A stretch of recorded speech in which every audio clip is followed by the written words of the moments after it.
आप सभी को प्यार भरा नमस्कार। स्वागत करती हूँ आप सभी का अपने YouTube चैनल भक्तिसार फ्रॉम देवभूमि में। महाभारत का युद्ध धृतराष्ट्र के पुत्र मोह और दुर्योधन की महत्वाकांक्षाओं का परिणाम था। दुर्योधन अधर्म के साथ था, जबकि कुंती पुत्र युधिष्ठिर धर्म के साथ थे। नतीजा ये हुआ कि इस युद्ध में दुर्योधन के साथ कौरव वंश का नाश हो गया। महाभारत के युद्ध में राजा धृतराष्ट्र और गांधारी के 100 पुत्र कुरुक्षेत्र में लड़ते लड़ते मर गए।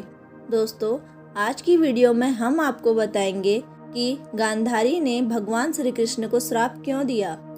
महाभारत का विनाशकारी युद्ध जब समाप्त हुआ तो गांधारी के सभी 100 पुत्रों के शव महल के परिसर में लाए गए।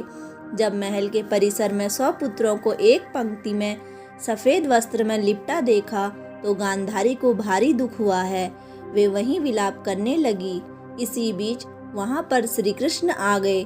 भगवान श्री कृष्ण गांधारी का बहुत आदर और सम्मान करते थे। श्री कृष्ण शोक व्यक्त करने के उद्देश्य से जब गांधारी के पास पहुंचे तो श्री कृष्ण को देख गांधारी को क्रोध आ गया। विलाप कर रही गांधारी ने रोते रोते ही श्री कृष्ण से कहा कि ये सब तुम्हारा ही किया हुआ है। गांधारी ने श्री कृष्ण से कहा कि श्री कृष्ण, यदि तुम चाहते हो तो इस युद्ध को टाला जा सकता था, लेकिन तुमने ऐसा नहीं किया। गांधारी ने श्री कृष्ण से कहा, इस कृत्य के लिए तुम्हें कभी माफ नहीं करूंगी। श्री कृष्ण दोनों हाथों को जोड़कर गांधारी की सभी बातों को धैर्यपूर्वक सुनते रहे। क्रोधित गांधारी ने भगवान श्री कृष्ण को श्राप दिया कि श्री कृष्ण, जिस तरह से मेरे वंश का नाश हुआ है उसी प्रकार से तुम्हारा वंश भी आपस में लड़ते हुए नष्ट हो जाए। श्री कृष्ण ने गांधारी से कहा कि यदि इस श्राप को देने से आपके मन को शांति मिलती है तो ऐसा ही होगा। गांधारी को प्रणाम कर श्री कृष्ण वहां से चले गए और द्वारिका आकर रहने लगे। महाभारत का युद्ध समाप्त होने के 36 वर्ष बाद गांधारी के श्राप का असर आरंभ हो गया। अभिशाप के कारण द्वारिका में अपशकुन शुरू हो गए। एक दिन द्वारिका में कुछ ऋषि मुनि आए जिनका यदुवंशी बालकों ने अपमान कर दिया। इसके बाद श्राप का प्रभाव और तेजी से बढ़ने लगा।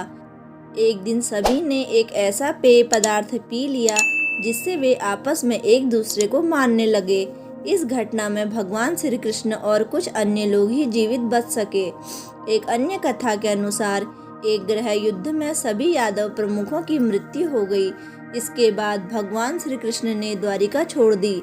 भगवान श्री कृष्ण समझ गए कि श्राप को पूरा करने का समय आ गया है और एक शिकारी का तीर लगने के बाद भगवान श्री कृष्ण ने अपनी देह त्याग दी। इसके बाद द्वारिका भी सागर में डूब गई। दोस्तों, अगर आपको हमारी ये वीडियो अच्छी लगी तो प्लीज़ हमारे चैनल को लाइक, शेयर और सब्सक्राइब जरूर करें। धन्यवाद।